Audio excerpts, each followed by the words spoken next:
नमस्कार विद्यार्थी मित्रांनो, स्वागत आहे तुमचं आपल्या यूट्यूब चॅनलवरती। आज आपण पुन्हा एकदा एक नवीन लॉ बघणार आहोत। लॉचं नाव आहे law of conservation of mass. याच्यामध्ये आपण पहिलं स्टेटमेंट बघूया। The law is given by Antony Lavoisier, a French scientist, is often referred as father of modern chemistry. हा लॉ आहे तो अँटनी लॅवोसियर या सायंटिस्टने दिला आणि या सायंटिस्टलाच आपण फादर ऑफ मॉडर्न केमिस्ट्री असंही म्हणतो। स्क्रीनवरती त्या सायंटिस्टचं पिक्चर तुम्हाला दिसतंय। यानं आता कोणकोणते एक्सपेरिमेंट्स परफॉर्म केले होते ते आपण बघूया। He carefully performed many combustion experiment. त्यानं खूप सारे कंबशन एक्सपेरिमेंट्स केले। कंबशनचा अर्थ होतो burning in presence of the air, एअरच्या प्रेझेन्समध्ये बर्न करणं, त्याला आपण कंबशन असं म्हणतो। नेमली आता कोणकोणते एक्सपेरिमेंट केले? Burning of phosphorus and mercury. त्यानं काय केलं? फॉस्फरस आणि मर्क्युरीला बर्न केलं, both in presence of the air, एअरच्या प्रेझेन्समध्ये त्यानं फॉस्फरस आणि मर्क्युरीला बर्न केलं। आता जर आपण रोजच्या लाईफमध्ये आगकाडी जर बघितली तर आगकाडीचा जो पुढचा पार्ट असतो तो फॉस्फरसने बनलेला असतो, त्याच्यामुळे ती जलद पेट घेते। In presence of the air आगकाडी सुद्धा काय करते तर बर्न होते, हे लक्षात ठेवा। आता त्याला काय ऑब्झर्व झालं ते आपण बघूया। He found that the weight gained by the phosphorus was exactly same as the weight lost by the air. त्याला असं दिसून आलं की जे काय फॉस्फरसने गेन केलेलं वेट आहे ते सेम होतं weight lost by the air, एअरने लॉस केलेलं वेट एवढंच होतं, हे लक्षात ठेवा। पुन्हा एकदा मी सांगतोय की जे फॉस्फरसने गेन केलेलं वेट होतं तेवढंच वेट एअरने पण लॉस केलेलं होतं, हे लक्षात ठेवा।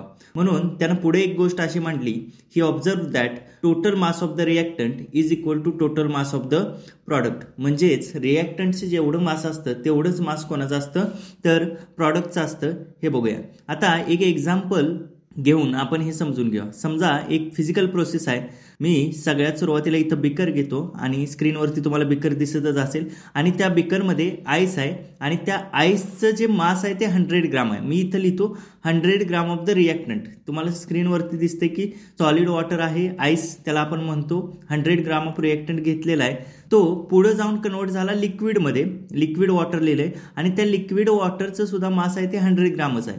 म्हणजे जेवढं रिएक्टंटचं मास असेल तेवढंच मास कोणाचं असणार आहे? प्रॉडक्टचं असणार आहे। हे लॉ ऑफ कॉन्झर्वेशन ऑफ मास हे सांगतो। आता नेक्स्ट आणखीन एक आपण एक एक्झाम्पल बघू। पुढं एक केमिकल रिएक्शन दाखवलेली आहे तुम्हाला। केमिकल रिएक्शनमध्ये तुम्हाला दोन रिएक्टंट दिसत आहेत। एक आहे CH4, त्याला आपण मिथेन म्हणतो आणि त्याचं मास आहे 16 ग्राम। अगेन तो ॲड केलाय त्याच्यामध्ये काय? ऑक्सिजन, 2 O2 ॲड केलेले आहेत। ऑक्सिजनचं जे मास आहे 2 × 32 ते मास होईल 64 + 16 जर केलं तर टोटल मास आहे तुम्हाला 80 ग्राम मिळेल। म्हणजेच इथं रिएक्टंटचं मास तुम्हाला दिसतंय ते आहे 80 ग्राम। अगेन मी जर याला प्रॉडक्टमध्ये कन्वर्ट केलं, यांच्या दोघांची रिएक्शन केलीच म्हणजे मिथेन आणि ऑक्सिजनची रिएक्शन केली तर तुम्हाला प्रॉडक्ट मिळतो कार्बन डायऑक्साईड अँड वॉटर। वॉटरचे 2 मॉलिक्युल्स मिळालेले तुम्हाला स्क्रीनवरती दिसत आहेत। आता कार्बन डायऑक्साईडचं जर तुम्ही वेट बघितलं तर ते वेट आहे 44 ग्राम अँड जर तुम्ही 2H2Oचं वेट बघितलं, 2 × H2Oचं जे काय मास आहे ते 18 ग्राम आहे। 2 × 18 म्हणजे 36, 44 + 36 जर तुम्ही बघितलं तर ते सुद्धा येईल 80 ग्राम। म्हणजेच दोघांचंही रिएक्टंटचं मास पण तुम्हाला दिसतंय 80 ग्राम आहे आणि प्रॉडक्टचं मास सुद्धा काय 80 ग्राम आहे, हे लॉ ऑफ कॉन्झर्वेशन ऑफ मास सांगतो। म्हणून आपण फायनल स्टेटमेंट याच्या बाबतीतलं लिहूया।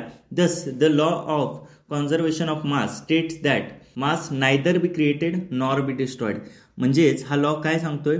मास आहे ते तुम्ही निर्माणही करू शकत नाही आणि तुम्ही नष्टही करू शकत नाही। ठीक आहे, हे होतं लॉ ऑफ कॉन्झर्वेशनच्या बाबतीत। अशाच कन्सेप्च्युअल लेक्चरसाठी लाईक करा, शेअर करा आणि सबस्क्राईब करा।